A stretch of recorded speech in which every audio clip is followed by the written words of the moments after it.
utod. Welcome mga guys. So naman yung chilyo. Try ko nga obrahan sa Design na naman. bago nga design ang nautod namon nga Number 10. Eclipse number 10 nga power hacksaw. Ito pang chef Bago ni night. duha ka bilog Ito yung pang chef kay night. nagtalikod lang ko Pang karne. ko yung mga bata pinabayaan. So nakarakutod 550 ang bilog, nakararugto lang, wala pa mapilahan ka oras. So direct yung putihan namon kaging gamitan ka grinding disc para sa may halawidan ay para nga maghawid ka, gamitan mo ng kitchen knife. So gipakagat namon sa gato amo na sa human, sukat-sukat ko sa bag ang kaigo sakto lang gido pag pwede na sa baidon. So tapos korte yung plastar ko ang mga nakortihan doon paging gamitan ko grinding disc initial pag-ubras ng sandig sandigan binubrahan sang talom. Pag may tubi na sa tupad ko samtang ginabaid ko nara ginakortihan ginapangtapan ang mga rough edges kay ti left and right sina crooked ina ginatapan anay dayon time to time ginatuslo ko da sa tubi. May tubi na da sa akon nga right side bali left side sa nagatanaw subong sa tupad sang sander ginatusmo ko sa tubi para hindi nga madula ang subo.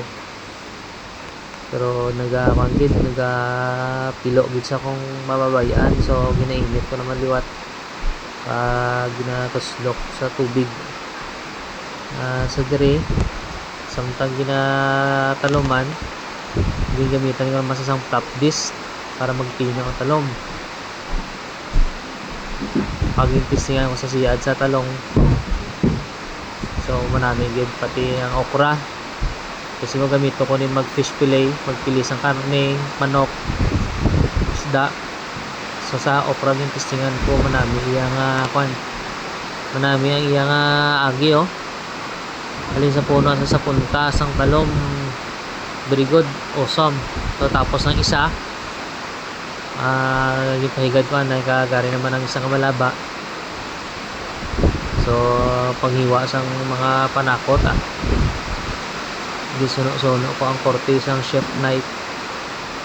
Nag-research ko sa internet kaging tan-aw kung anong mga korte, so amo ni nagwa ginubrahan ko anay isang talom sa pang right side ini, right handed ini nga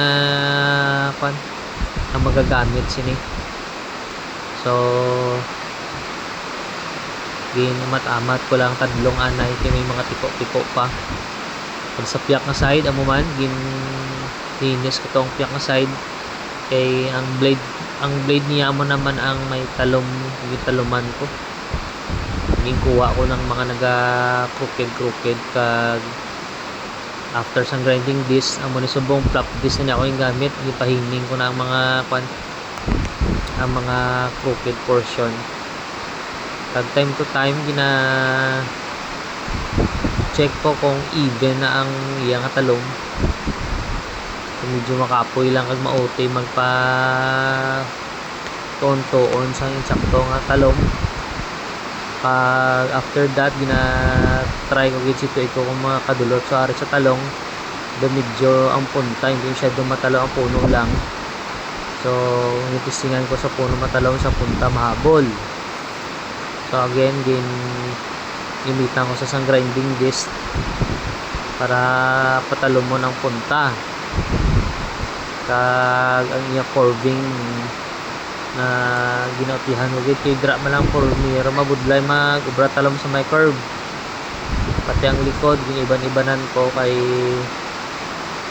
ang iudi sad wala ka flatten ang ang iya nga sandig kay tungod may naga bukol-bukol kinanglan mo kwaong gid mo siya. So ara na porma ng iyang curve yung tadlong ko anay liwat Pag testingan naman kung makadulot sa talong. So far, halin sa puno sa punta na diretso gid matalong gid siya tanan asa ang punta. Karangin try ko ang end niya na gid sa punta matalong. So perfect na. Sakto na yung talong. So kinanglan ko na lang ibap na siya dayon no. Pati ang isang testing ko man. So para nga magnaming gid tinuan ko na lang ang mga portion yung may pinta para nga pwede sa magamit sa karne kag sa utan ug ang mga matalom-talom mga portion sa likod sa harawidan gipang hanip-hanip na using the flap disc para nga hindi siya matalong kung kaptan. Pero brand ko pa ni sa sang tagob kag pulo susubong wala lang na pulo kay okay. So okay na ang mga talong niya sang dako pag ang gamay matalong na. So dira nga part ginahipid ko na lang na ang mga portion nga daw medyo may habol-habol pa ang gamay.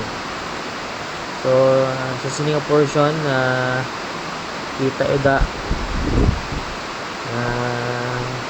gina-finalize ko pa siya sang flap disc kay may ara pa nga kinanglan nga tadlungon ko daw may tiko-tiko pa nga may bukol-bukol. Pero so far this time na kuan ko na lang siya ginahinisan namidaad kung may tela kay i-bapping ko ni sa pang time istigan ko na sunod nga adlaw i-bapping para nga matalom-talom gid siya bala. I mean maano gid siya mahining hindi siya pagtuktukon. So kung hindi mo pag i-bapping tapos mo gamit sa karne tuktukon ni siya. So ara kita nyo din ang talong halin sa puno sa punta sulit ang talong matalong din siya. Okay, so far so good na tama katalong pati ang isa ayos na. So finalizing everything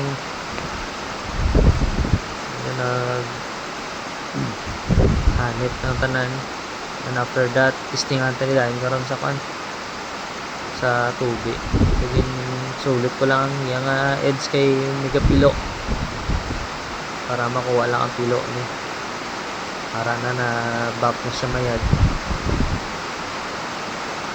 So okay na gamay na lang panghanip-hanip pulo na lang ng kulang. So sini nga time din plastar ko para nga makita nyo may isa pang ulubrahon no may isa pang ulubrahon. So napanumdon ko ano na ang namin nga design sina. Okay, so dire yung testing ko sa sito nga battle kung matalong liman no ang malaba pwede na siya pang mga hilamon so dala na lang do binangon style ay doon ako makasaram sa magutod sa sito naunta slow mo ko da sa inyo ang portion nyo na kapag labo tanawan nyo tanawa ready 1 2 and action. Wow, so splash din ang tubig kita ito utod clean cut one shot lang subot ko sa kanina ni utod ang mga hilamon. Of course I think hindi naman ang lipot na mga kutsilyo harata naman nyo and go.